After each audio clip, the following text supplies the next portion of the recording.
What if the moment that changed the world wasn't an accident at all? What if everything we've been told for nearly 3 decades was only half the truth? And what if, at 75 years old, King Charles finally heard the name of the person who ended Princess Diana, from the one person he never expected to say it? Before we continue, please hit the like button, subscribe to the channel, and turn on the notification bell for updates. That's where our story begins. Not in the grand halls of Buckingham Palace, not in the corridors of power, not even in the archives where secrets are stacked like skeletons. It begins with a voice, a trembling voice, a father's voice. He didn't see it coming. He wasn't prepared for it. And maybe that's why the revelation crushed him. But before we get there, before we get to that moment when the truth finally cracked through the walls built to contain it, you need to understand why this moment matters now. Why the world is suddenly circling back to the one woman who defined, disrupted, and destabilized the monarchy just by being herself. And why someone finally decided to talk. Let's go back for a moment, not to 1997, but to now, to the present. Imagine this. King Charles, 75, sitting in a private room at Balmoral, the same estate where royal scandals disappear as quickly as storm clouds rolling over the Highlands. These walls have heard everything. Affairs, arguments, betrayals, confessions. And now, they're about to hear something far more explosive. The confession of a son who has stumbled upon something so devastating, so precise, so undeniable, that even Charles could no longer suppress his reaction. Maybe you're thinking, haven't we heard everything about Diana already? Haven't the documentaries, interviews, leaks, and investigations said it all? But here's the contradiction that keeps pulling people back. The more time passes, the more questions appear. The more answers we get, the more the story shifts. And the more the monarchy tries to move on, the more Diana's shadow grows. Why? Because stories like hers never die. And because secrets like these don't disappear. They just wait for the right moment to detonate. But let me ask you something directly. What truth do you think would make a 75-year-old king break down in front of his own son? What name could carry that much weight? And what does that name reveal about the kind of world Diana lived and died in? Most people know the outlines of that tragic night in Paris. The tunnel, the flashbulbs, the speeding car, the official statements, the shock that rippled across continents. But what you're about to hear isn't the story you've heard on the news for decades. This isn't the sanitized version, the polished version, or the convenient version.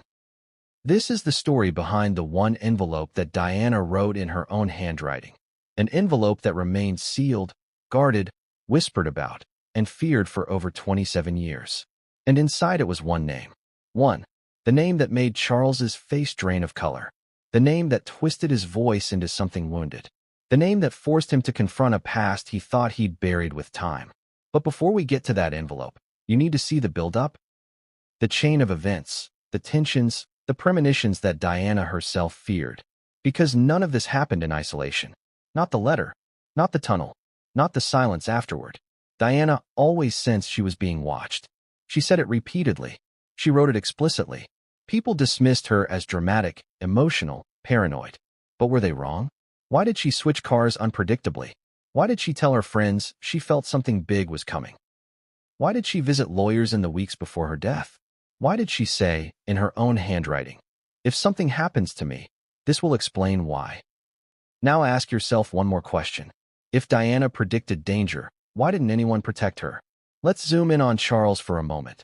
Not the king, not the monarch in gold robes, but the man. The ex-husband who clashed with Diana. The man who carried guilt heavier than the crown. The father whose own son struggled to understand his silence. For years, he tried to avoid revisiting that chapter. Newspapers pushed him. Biographers poked him. Filmmakers speculated. Conspiracy theorists dragged his name in every direction possible. Still, he kept quiet. Until now. Because when his son presented the evidence, when he placed the sealed envelope in front of him, when he said, "You need to see this," Princess Diana's story transformed from a tragedy to a revelation. And here's where the tension rises. This wasn't a random discovery. This wasn't a misplaced letter. The son who reopened the past did it intentionally. He spent years investigating whispers, unraveling inconsistencies, interviewing forgotten witnesses, gathering fragments of a truth that the world had dismissed or ignored. His investigation led to one conclusion. One person, one name. But the emotional core of this moment isn't the revelation itself. It's the impact it had on Charles. The breakdown. The disbelief. The guilt that resurfaced like an old wound ripped open. Because the truth didn't just name someone. It implicated something larger. Something older. Something royal. Diana always believed danger would come from people close to her. Closer than the paparazzi. Closer than her critics. Closer than the public imagined. And she left breadcrumbs. A diary entry. A recorded message. A conversation with a trusted friend. And that sealed letter. All pointing in the same direction. Here's the twist. The person named wasn't an obvious villain. Not a journalist. Not a driver. Not a politician. Not even someone the media ever suspected. It was someone with access. Someone with motive. Someone who lived in the shadows of the palace. Someone Charles knew. And that's why the revelation shattered him. Because truth stings the most when it comes wrapped in familiarity. Imagine Charles sitting in that room, fire crackling, hands trembling, staring at handwriting he recognized instantly. The same graceful swoops. The same confident strokes. The same ink that once filled heartfelt letters and anguished pleas. Her last message to him. A warning she hoped he'd never need. But time proved her right. And now, at 75, he could no longer escape the one sentence she wrote that night. If anything happens to me, look at him. Who was him? Why did she fear him? What did she discover? And why did it take nearly 3 decades for this information to surface? These are the questions the world never expected to be reopened. But they're being reopened now because someone close to the truth decided silence was no longer loyalty. Silence was complicity. Before we move deeper into the investigation, understand this. The version of Princess Diana you're about to follow is not the fairy tale princess. Not the tabloid celebrity. Not the heartbreaker or the rebel or the saint. This is Diana the strategist. Diana the whistleblower. Diana the woman who sensed danger and documented it in layers. Diaries, letters, voice tapes, private confessions. Why? Because she knew the forces around her were too powerful to fight openly. And because she wanted her sons, especially her sons, to know the truth one day. She never expected that day to arrive like this. In a quiet Scottish room. With a king holding a letter that should have rewritten history decades ago. But that's where fate brought us. And the question now is, what exactly did the son say? What evidence did he gather? What name did he discover that made Charles break down? We'll get to that. Piece by piece. Record by record. Witness by witness. Because this story doesn't begin in the tunnel in Paris. It begins long before that. Years earlier, when Diana first realized someone close to her had shifted from ally to threat. And when you hear what she uncovered, how she tried to warn the palace, how she tried to shield her sons, and how her warnings were dismissed, you'll understand why Charles reacted the way he did. Why his voice cracked. Why his eyes dropped. Why he whispered. Not him, anyone but him. But before we unravel the envelope, the file, and the confession, you need to know one last thing. The truth doesn't just hurt. It rearranges everything. It exposes alliances. It forces old wounds open. And in this case, it shook a king. Because what came next was something no one, absolutely no one, saw coming. Have you ever seen a powerful man collapse? Not physically, but emotionally. The kind of collapse that comes when the truth finally corners him? Because that is exactly what happened at Balmoral, in a room the public will never see, on a day the palace will never acknowledge. But let's start with a question. What would make a 75-year-old king, raised from birth to hide every emotion, suddenly lose control the moment his son walked into the room? That is where this chapter begins. The storm outside had rolled over Balmoral like a warning. The wind was restless, scraping against the old stone walls, rattling window panes the same way old secrets rattle through royal bloodlines. Inside, a fire crackled, steady, warm, deceptively calm, contrasting sharply with the tension that had been building for months behind closed doors. And then came the knock. The kind of knock that wasn't loud, but carried weight. Royal weight. Personal weight. The king looked up. He already knew who it was. He just didn't know what his son was about to say, or how it would destroy the last defenses he had spent decades building. The door opened slowly. His son stepped in. No guards. No private secretaries. No aides taking notes. Just a father and a son, reunited not by affection, but by the kind of truth that doesn't wait for permission to surface. And the envelope that would change everything. The son's expression wasn't angry. It wasn't cold. It wasn't even shocked. It was tired. And that's how you know a revelation is real, because truth exhausts you long before it sets you free. He didn't sit. He didn't smile. He didn't waste words. Instead, he placed the envelope on the small wooden table between them, sealed, untouched, marked with red wax. Diana's wax. Charles's breath caught. This wasn't the first time he'd seen her handwriting, of course, but it was the first time in 27 years he had seen it presented like evidence, like the past refusing to stay buried. His son finally spoke. "You need to read this." 7 words. Simple, unavoidable, unforgiving. The king stared at the envelope like it was radioactive. And in a way, it was, because it carried the one truth he had spent half his life refusing to confront. And here's the twist for you, watching or listening right now. This wasn't the first attempt to give Charles this letter. It wasn't even the second. He had avoided it before, insisting the past was the past, insisting pain didn't need to be revisited, insisting Diana's fears were exaggerated. But not this time. Because this time, his son knew more. The build-up to this moment didn't happen overnight. It took months, actually years, of digging, interviewing, cross-referencing, obtaining access to old security logs, forgotten testimonies, protected archives, and even personal accounts kept outside the official record. And every thread pointed somewhere Charles never expected. "What exactly did you find?" Charles whispered, attempting to anchor himself. His son didn't answer. At least not immediately. He wanted Charles to read the letter first, to confront Diana's words before he heard the rest. This is where the conflict begins. Charles wasn't just afraid of what the letter might say. He was afraid of what the letter might confirm, something he had pushed down so deeply that even he wasn't sure if it was memory or imagination. The fire crackled louder. The wind outside howled. The minutes stretched. And then Charles finally reached for the envelope. His hands trembled. Not from age, but from knowing. Knowing that whatever was inside had the power to break him. Have you ever watched someone read something that changes their entire worldview? It's not dramatic like the movies. It's subtle, painful, slow. Charles broke the seal. He slid out the sheet of paper. The handwriting, the loops, the curves, the sharp dots, was unmistakably Diana.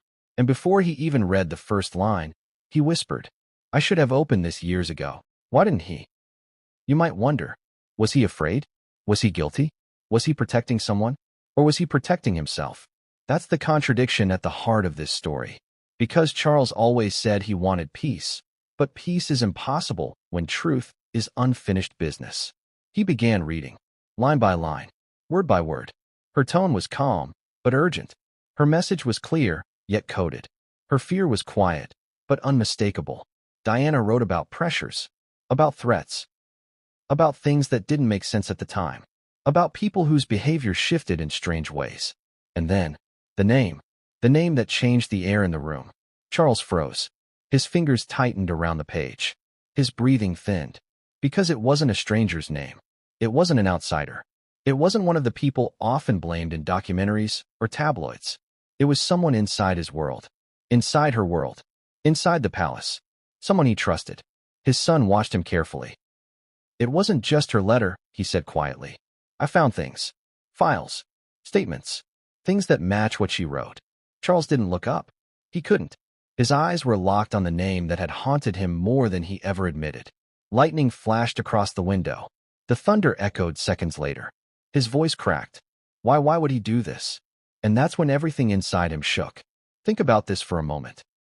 For a man conditioned from childhood to suppress emotion, to stay composed during crises, to watch a nation mourn while he stands stoic, breaking down isn't just personal, it's catastrophic. He put the letter down slowly, as if afraid touching it too long would burn him. His son continued. "There's more. Witnesses. A driver's friend. A phone log. Someone from security who disappeared after talking too much. It all lines up, and it all points back to him. Him." That's the word that would follow Charles long after this conversation ended. You see, the reason this moment is so powerful isn't just because of the name. It's because Charles realized Diana wasn't exaggerating. She wasn't being dramatic. She wasn't imagining things. She was right. And the realization hit him like a blow he never saw coming. He stood up, slowly, like gravity had suddenly doubled. His face pale, his hands shaking, his voice barely audible. What have I done? What have we allowed? His son stepped closer. This is why I had to tell you. Because he didn't just betray Diana. He betrayed all of us. Now pause for a second. Feel the weight of that line. He betrayed all of us. Because Diana's death wasn't only a family tragedy. It was a global trauma, a permanent scar, a question mark carved into history. And now the answers were coming from inside the palace, not outside it. Charles sank back into his chair, covering his face as he tried to breathe through the storm inside him. Decades of suppressed grief, guilt, confusion, and denial collided all at once. And that's when something unexpected happened. A sound escaped him, raw, unguarded, broken. He cried. Not the discreet, practiced kind of royal crying hidden behind handkerchiefs. Not the polite dampening of eyes during state funerals. This was different. This was the kind of crying that comes when the truth punches through the last emotional defense someone has. His son didn't speak. He didn't reach out. He didn't interrupt. Because some truths need silence to settle. Minutes passed like hours. Finally, Charles wiped his eyes and whispered, "Show me everything." And the son reached into his bag. Papers, printouts, screenshots, phone records, statements, photos, timelines, all pointing to the same man, all pointing to the same conclusion. But the king didn't know the most devastating part yet. Not yet, because the son had saved one final detail, the one that would twist the knife even deeper. But what came next would change everything, and no one saw it coming. Have you ever seen the kind of letter someone writes when they believe they might not live long enough to explain things in person? That is the kind of letter Princess Diana left behind. Not a diary entry, not a casual note, not a dramatic warning spoken in frustration, but a sealed, deliberate message. An insurance policy made of ink and fear. A final attempt to protect the truth in case the worst happened. And now, after 27 years, that letter was in King Charles's trembling hands. But before we get to what it said, before we unravel the meaning behind her words, you need to understand why Diana felt compelled to write it at all. Because letters like this aren't written on peaceful evenings. They're written when pressure tightens, when intuition screams, when the atmosphere around someone changes in ways they can't fully describe, yet can no longer ignore. The envelope wasn't an accident. It was a warning. But let's rewind for a moment. In the weeks before Paris, Diana told several friends, close friends, the kind she trusted with the parts of herself the media never saw, that she felt something was off. Not just the paparazzi being aggressive, not just the tension of being followed, not just the pressure of her new relationship or the spotlight burning hotter than ever. Something deeper, something internal, something that came from the people she once thought she could rely on. She mentioned hearing things, seeing changes in behavior, receiving advice that felt more like veiled threats, being pressured to travel a certain way, meet certain people, avoid certain conversations. Her friend Simone Simmons once said Diana told her she felt like someone was planning an accident. Others remembered Diana saying she feared the establishment. She even predicted a car crash years before Paris. But why would she leave a letter for Charles? Why not for her sons? Why not for lawyers? Why not release it earlier? Because despite everything, the separation, the heartbreak, the media wars, Diana still believed Charles needed to know the truth. She believed he would have the power to act on it. She believed he would be the one person with enough influence to stop whatever she feared would happen, or at the very least, avenge it. And maybe she was right, because here we are, decades later. With Charles staring at the letter he avoided for years, finally realizing he should have read it the moment it was handed to him.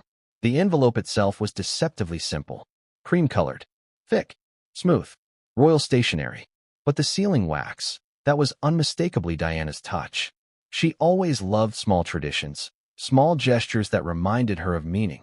The red wax wasn't standard palace protocol. It was personal, intentional, almost like she wanted to make sure no one could open it without leaving evidence. Inside was a single sheet of paper. Not long, not rambling, not dramatic. Just one page. One page that contained enough to shake the foundations of Balmoral and freeze Charles in his chair. But the moment before he read it is what really matters. the silence so heavy you could hear Charles's heartbeat in the room. The fire crackled softly, almost as if trying to fill the quiet. The storm outside intensified, like the weather itself understood what was happening inside. His son stood still, watching the man he once idolized and once resented, now vulnerable in a way he never imagined. And then Charles read the first line. "My dearest Charles, if you are reading this, then something has gone wrong." Not dramatic, not accusatory, just honest. Diana always had a way of getting straight to the point when she needed to. Charles swallowed hard. His eyes scanned the words, absorbing every detail like they were ghosts from the past reaching out to him. She wrote about the tension she felt growing around her. She wrote about conversations that didn't sit right. She wrote about a particular person whose behavior had shifted significantly. Someone who once protected her. Someone who later avoided her. Someone who warned her to be careful how you move. Someone who told her she was being watched. Have you ever noticed how certain names carry weight even before they're spoken?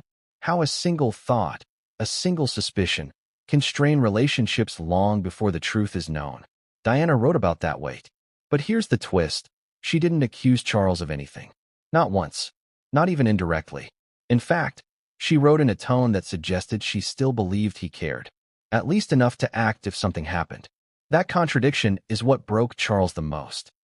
She trusted him more in her fear than he trusted her in her pain. And then came the middle of the letter, the part where she described a pattern of behavior she couldn't ignore. Meetings she wasn't supposed to know about. Changes to her security team she wasn't informed of. A sudden shift in the palace's attitude toward her independence. Hints that her new relationship was upsetting certain people. Warnings disguised as polite suggestions. The letter read less like paranoia and more like documentation.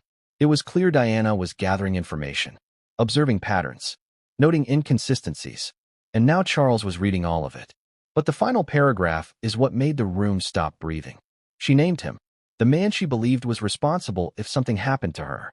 A man on Charles's staff. A man trusted by the palace. A man Charles once considered an ally. That name was the moment Charles's expression cracked. Emotion, memory, disbelief all hitting him at once. But why did she choose him? Why did she think he had motive? What did she see? Here's where things get even more twisted. Because Diana didn't just mention him, she explained why she feared him. Months before her death, she'd found out something about him. Something he had been involved in. Something he didn't want her to talk about. Something that made him warn her to be careful who she trusted. She wrote that his demeanor changed shortly afterward. Cold, distant, subtly aggressive. You know that feeling when someone who used to greet you warmly suddenly avoids eye contact? When their smile disappears? When the tone of their voice shifts from friendly to forced? Diana noticed all of it, and she wrote it down. But she didn't tell Charles everything in the letter. She left just enough. Enough to confirm her fear. Enough to name the man she believed would be responsible. But not enough to explain why she feared him. Maybe she planned a second letter. Maybe she planned to talk to Charles in person. Maybe she hoped she'd live long enough to solve the mystery herself. But time ran out.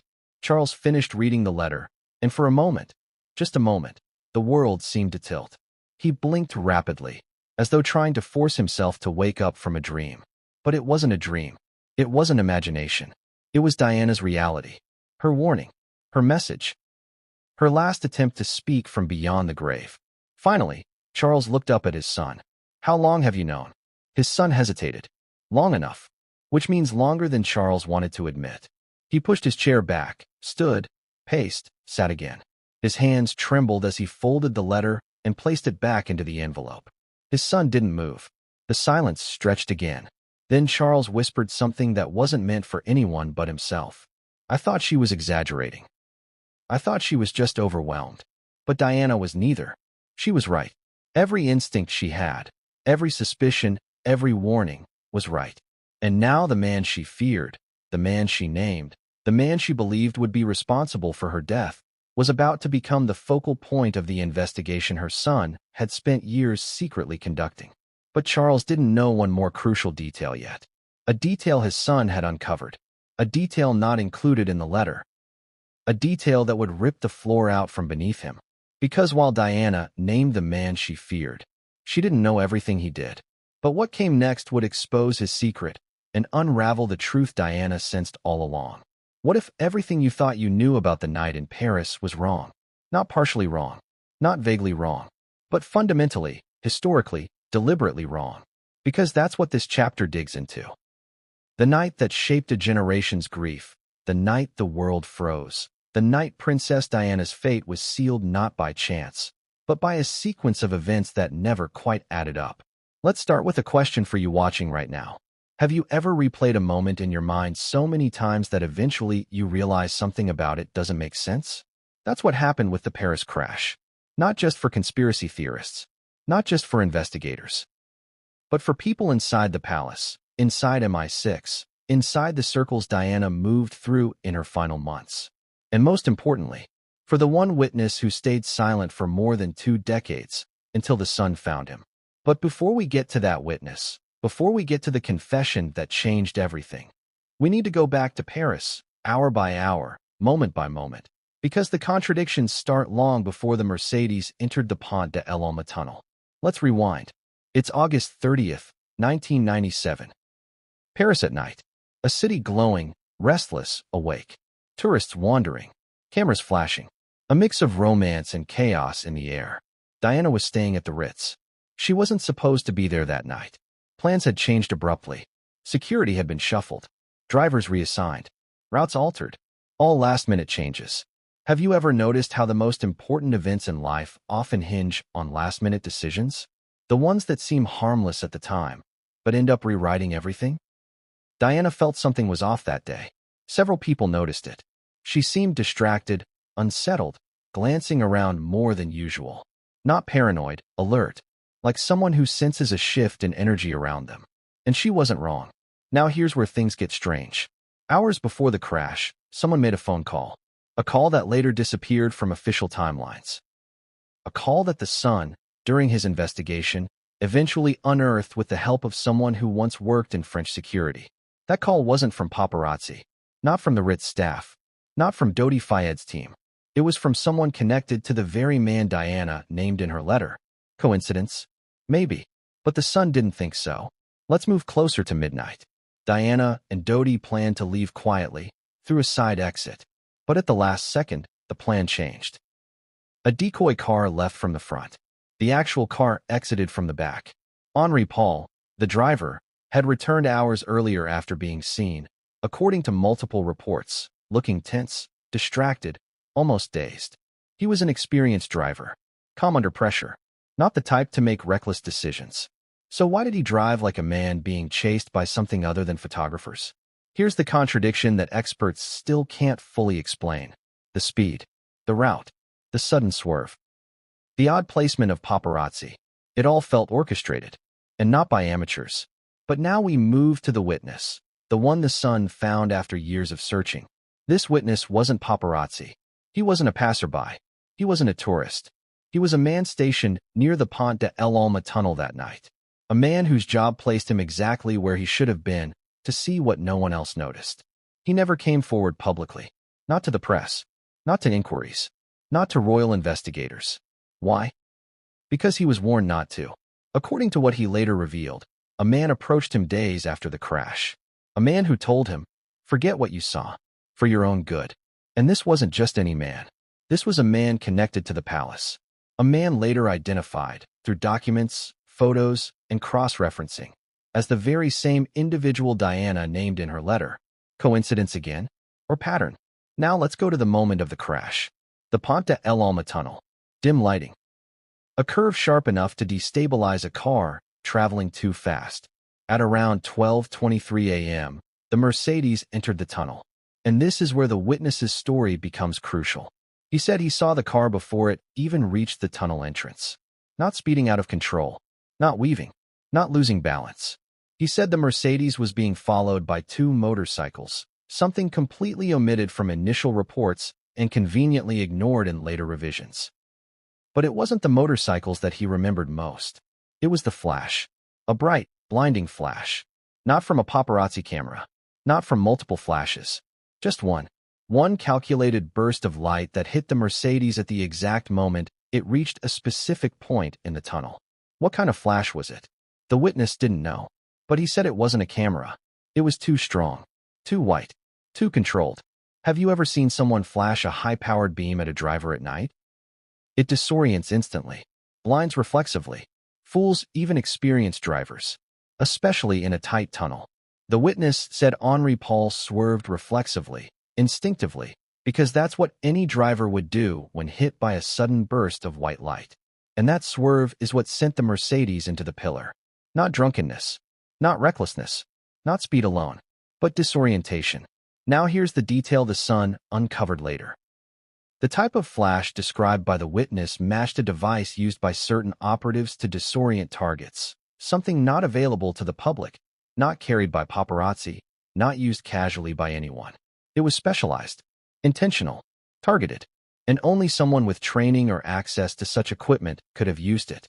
This is where the story gets darker, because the witness also said he saw the man on the motorcycle, one of the two, get off, approach the wrecked Mercedes for a moment, look inside, then quickly leave before help arrived. He didn't try to help. He didn't call for assistance. He didn't check on victims. He just assessed and left. Who was he? The witness never saw his face. But the Sun found footage from earlier that night, outside the Ritz, showing a motorcycle of the same model, and the man standing next to it talking to someone familiar. Someone with palace ties. Someone Diana named.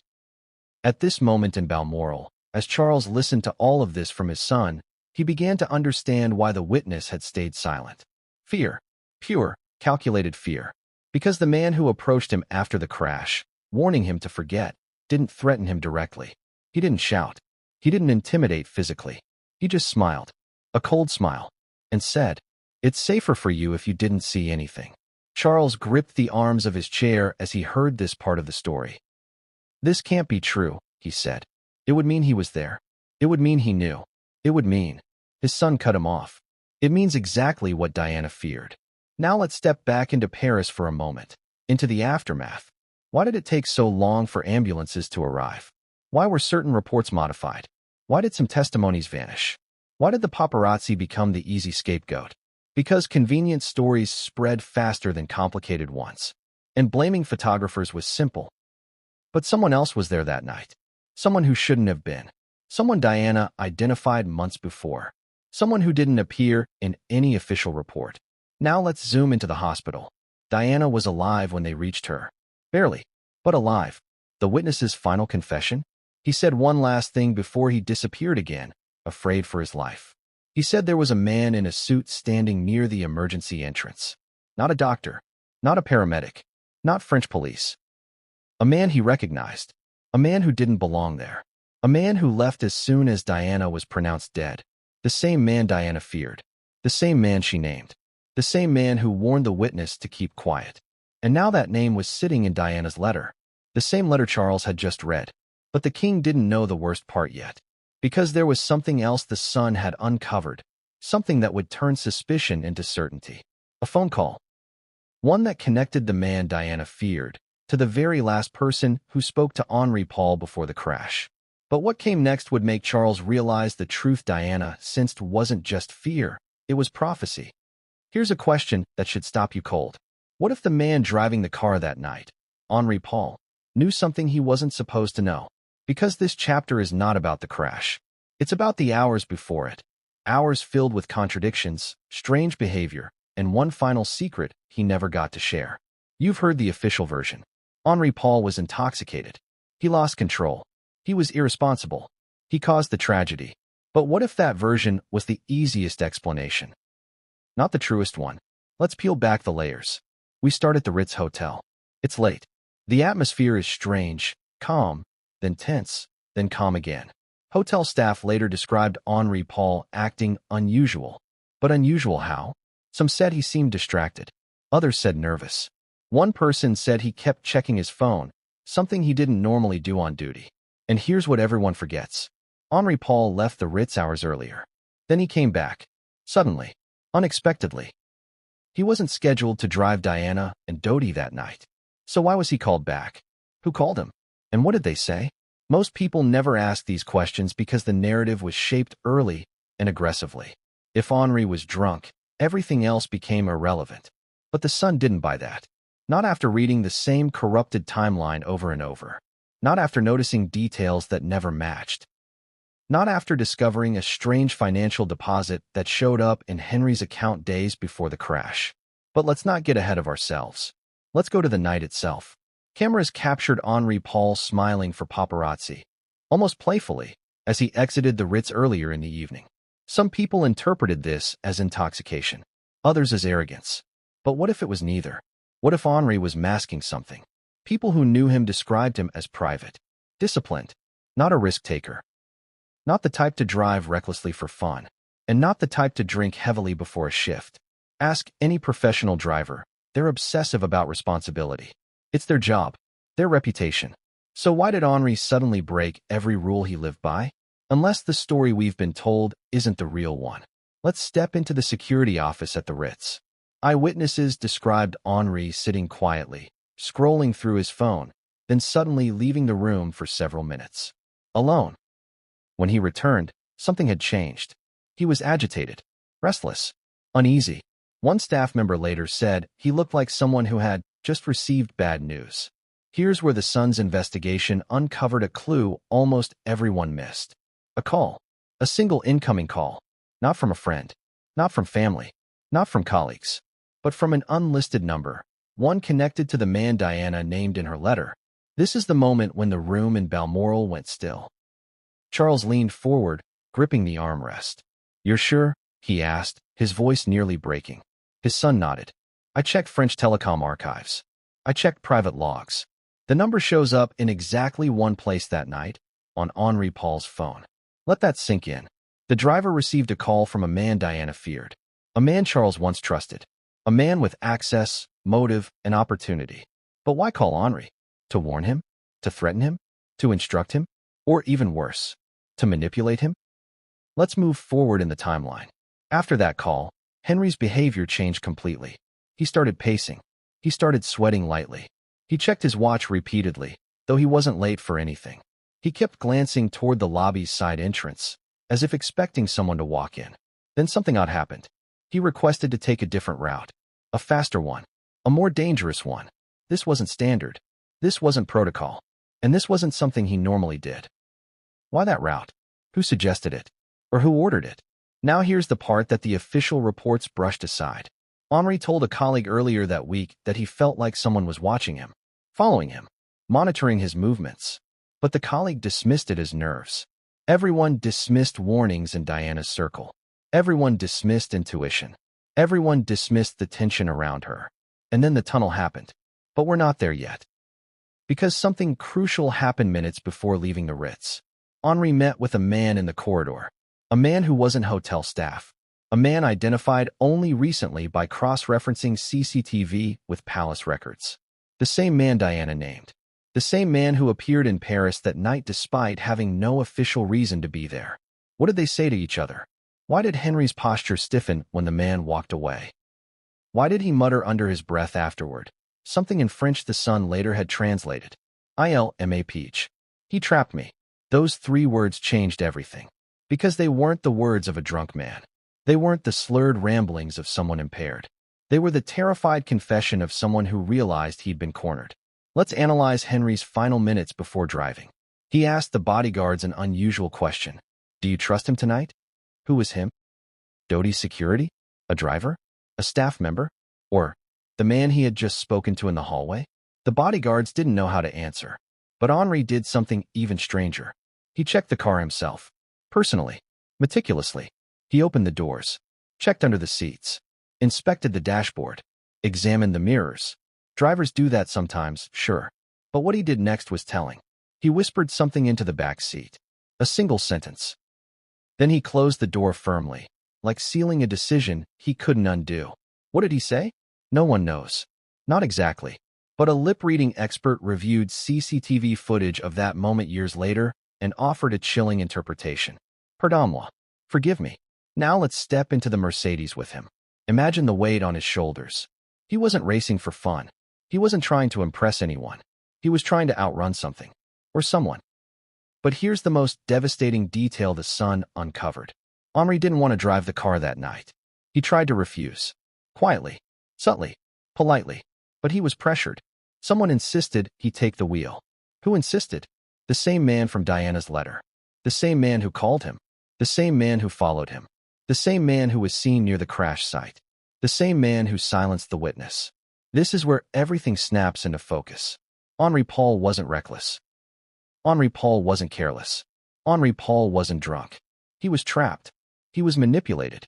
He was pressured. He was used.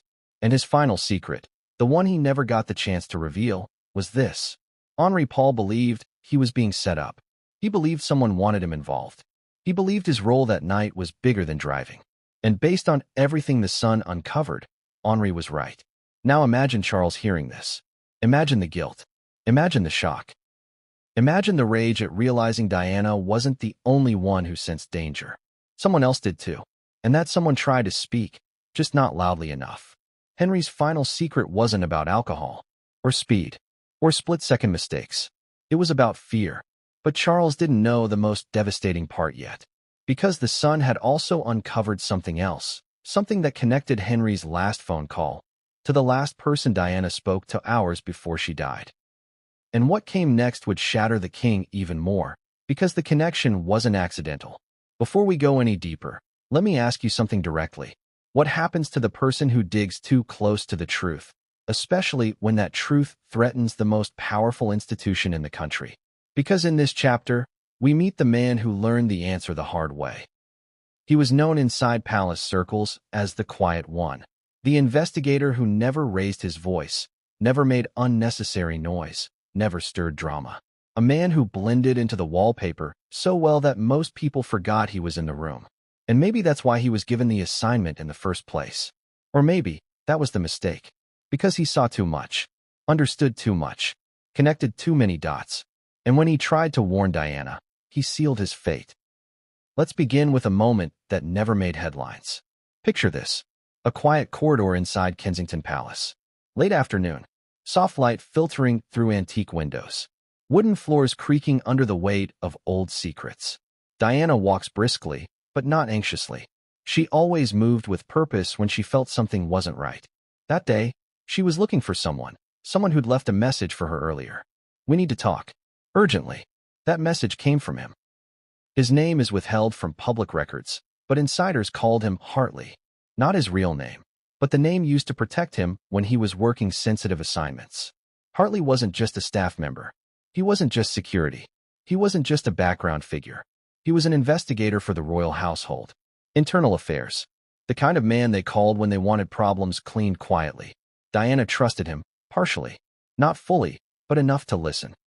And on that afternoon, what he told her changed her behavior dramatically in the weeks before Paris. Let's go into their meeting. He pulled her aside into a small reading room normally used for private phone calls.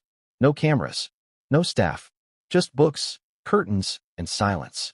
Your Highness, he said, addressing her formally, but his voice trembled slightly. Something came across my desk this morning. Something you need to be aware of. Diana frowned.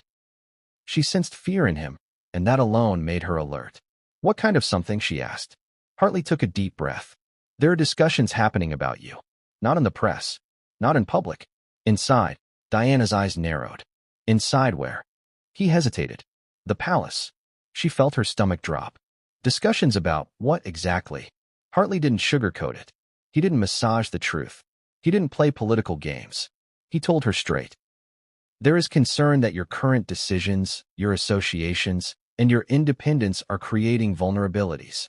And some individuals, specific individuals, believe you need to be managed. Managed? Diana echoed, her voice tightening. He nodded.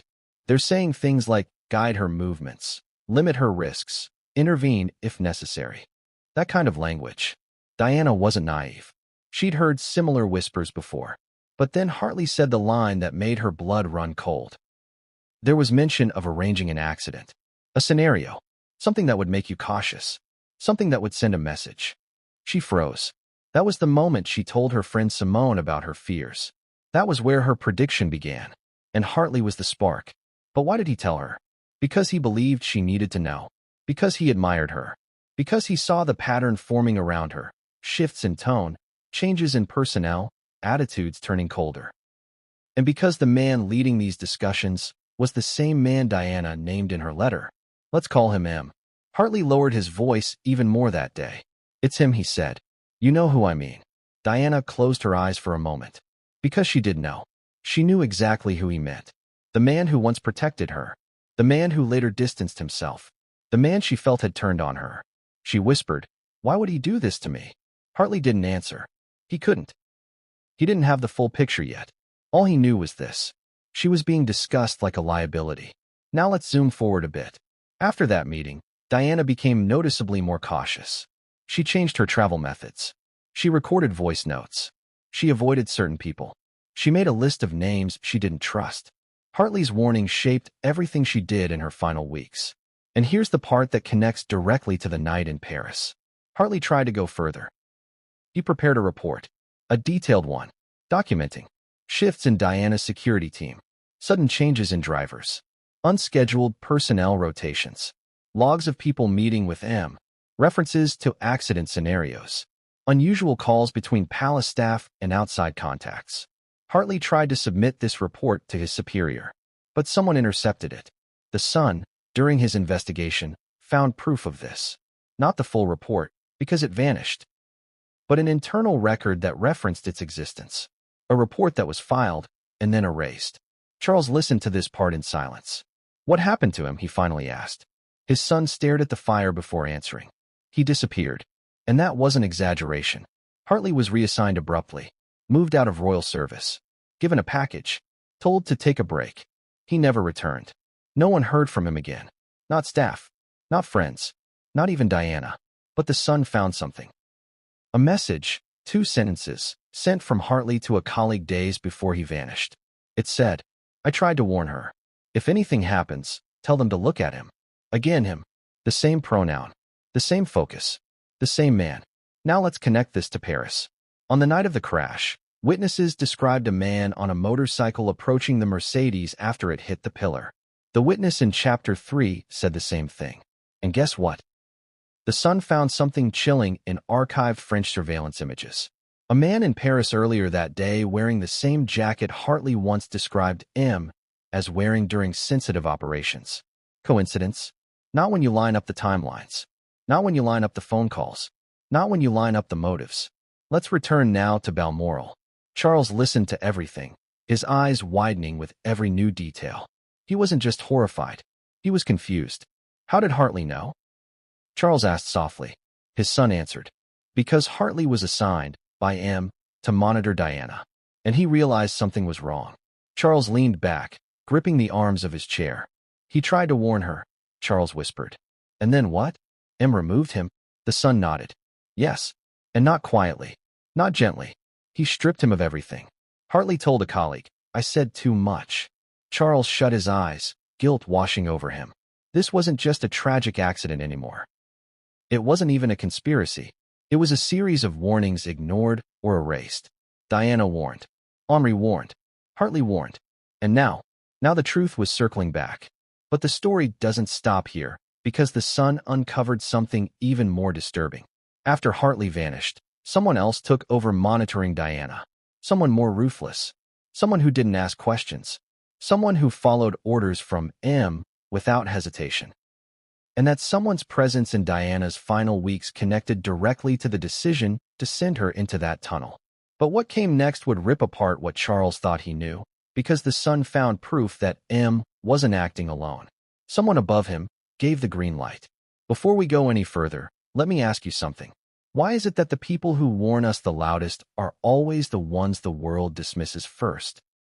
Because in this chapter, we revisit a man whose grief turned into obsession, whose accusations were mocked, discredited, ridiculed, and shoved aside by institutions far bigger than him. Mohammed Al-Fayed, the billionaire, the grieving father, the man who never believed the official story, not for a second. The man who said, again and again, that his son and Princess Diana were not victims of coincidence, but of orchestration. For years, people labeled him dramatic, emotional, angry, unable to accept the truth. But what if he wasn't wrong? What if he was the only one shouting the truth while everyone else was whispering lies? Let's rewind. After the crash, Mohammed Al-Fayed became relentless. He hired private investigators. He tracked witnesses. He paid for forensic analysis. He chased down leads that authorities ignored. He wasn't doing this for headlines. He wasn't doing this for revenge. He wasn't doing this to fan conspiracy theories. He was doing it because he knew his son. He knew Dodi. He knew his personality. He knew his habits. He knew his plans. And he knew one crucial detail. Dodi and Diana were planning a future, one that certain people didn't want to happen. Engagement rumors. Marriage talk. The possibility of Diana, future mother of a king, starting a new life outside the monarchy. And Muhammad said something early on that sticks like a thorn in history. People in very high places didn't want this union. Now, you might say, that sounds dramatic. But think about it. What happens when a global icon like Diana, divorced from a future king, decides to build a new life with a non-British, non-royal, extremely wealthy man with influence of his own? Institutions panic. The monarchy panics. Governments panic. And people with power panic most of all. So when Mohammed Al-Fayed began shouting that they planned it, he wasn't speaking from emotion alone. He was speaking from information. Information no one wanted to hear. Let's go into some of the things he discovered. Details that were ignored, dismissed, or buried. First, the sudden camera malfunctions in the tunnel that night. Convenient. Too convenient. Second, multiple witnesses reporting bright flashes. Not paparazzi flashes. Not multiple flashes. One single, powerful flash. Third, reports of mysterious men on motorcycles, consistent with the witness the son later found. Fourth, the unusual pressure on Henri Paul in the weeks before the crash. But here's the twist most people forget. Mohammed knew about M. long before the public ever heard Diana's letter. Long before the son found phone logs. Long before Charles learned the truth. Mohammed claimed that a certain palace figure, someone close to security, someone high-ranking, was involved in discussions about neutralizing Diana. At the time, no one believed him. But why not? Because Mohammed was dismissed as emotional. Because he was seen as difficult. Because his background made him an easy target for skepticism. Because institutions don't like outsiders accusing insiders. Now imagine Charles hearing this from his son. He leaned forward, eyes tight, voice tense. Mohammed suspected him too. The son nodded. Yes. He said so in multiple interviews, private meetings, and even sworn statements. But no one took him seriously. Charles exhaled sharply. He was right, he whispered. He was right all along. Let's dive deeper. Mohammed's investigators uncovered a pattern. Months before the crash, M. had been involved in conversations with both British and foreign contacts. They were tracking Diana, tracking her movements, tracking her decisions, tracking her relationship with Dodi. This wasn't gossip. This wasn't speculation. These were intelligence reports. Reports that Mohammed's team obtained through sources who risked their careers to speak. Here's where everything connects. Mohammed Al-Fayed claimed repeatedly that Diana told him she felt she was being monitored by someone inside the palace. That someone. The same man. The same operative. The same M. But here's the part that should make your stomach drop. Mohammed also claimed he had evidence linking M to foreign intelligence networks. Not MI6. Not MI5. Something more complicated. More shadowy. More personal. Remember the man on the motorcycle at the crash site? The witness described seeing him before official responders arrived. Mohammed's private investigators found matching descriptions in two separate testimonies. Here's the question you need to hold in your mind as we begin this chapter. What makes a son investigate his own family's past, secretly, quietly, relentlessly, even when he knows the truth might destroy everything he was raised to believe? Because that's exactly what happened. This chapter isn't about Diana's fears. It isn't about the palace's silence. It isn't even about the night in Paris. This chapter is about the son, a man grown, a man conflicted, a man who stumbled onto one clue. Then another, until he was pulled into a 3-year hunt for the truth that consumed him completely. Let's rewind to how it began. Not with drama, not with a sudden revelation, not with a headline. It began with a box. A small wooden box found in storage, labeled simply, private. Inside were notes, photos, documents, letters, and recordings Diana kept for herself. Some he'd seen before. Most he hadn't. And one recording inside that box would be the spark that lit this entire investigation. It was Diana's voice. Crystal clear. Soft but firm. Tired but determined. She said, There is someone who wants to control me. Someone close to the palace. If anything happens to me, look at him. He paused the recording, rewound it, played it again, then again, then again, because that one word, him, suddenly connected to everything he'd been quietly wondering for years. And that's when it happened. The moment every adult child eventually experiences. The moment you discover the people you grew up trusting may not have told you everything. The son didn't want to believe it. He didn't want to go down that road. He didn't want to chase ghosts. But something about the tone of Diana's voice, the certainty, the urgency, the quiet fear, it stayed with him. And so he did what Diana always taught him to do. Ask questions. But questions have a way of multiplying. He started small, looking through old security records, cross-checking travel logs, studying staff rosters from the weeks before Paris. Then he found the first inconsistency, a shift change that wasn't logged properly. Then another, and another. People moved, drivers reassigned, meetings undocumented, calls unlisted. Was it sloppy record-keeping or deliberate erasure? That's when he realized something chilling. Every inconsistency pointed toward the same man. M. The same man from Diana's letter. The same man from Hartley's warning. The same man the witness saw near the crash. The same man who called Henri Paul. But here's the twist. The son didn't start the investigation expecting betrayal. He started expecting closure. And what he found was a labyrinth. Let's break down how he spent the next 3 years. Month 1 to 6. He read everything he could. Diana's interviews, the official inquiry report, private diaries, internal memos. At first, it felt like a puzzle with no edges. But slowly, patterns emerged. Month 6 to 12. He contacted people quietly, former staff, old security officers, retired detectives. He didn't use his name directly. He didn't announce his intentions. He approached them as a concerned son, not a royal. Some were hesitant. Some were afraid. Some refused to talk entirely.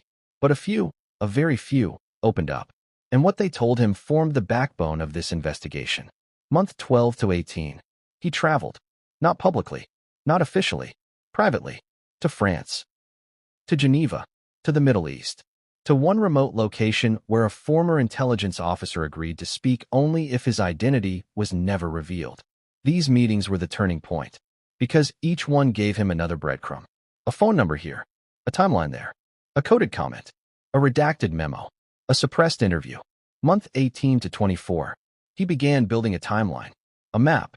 A version of events that wasn't based on palace narratives or media stories or sanitized reports. It was based on people. Real people. People who had nothing to gain by lying to him.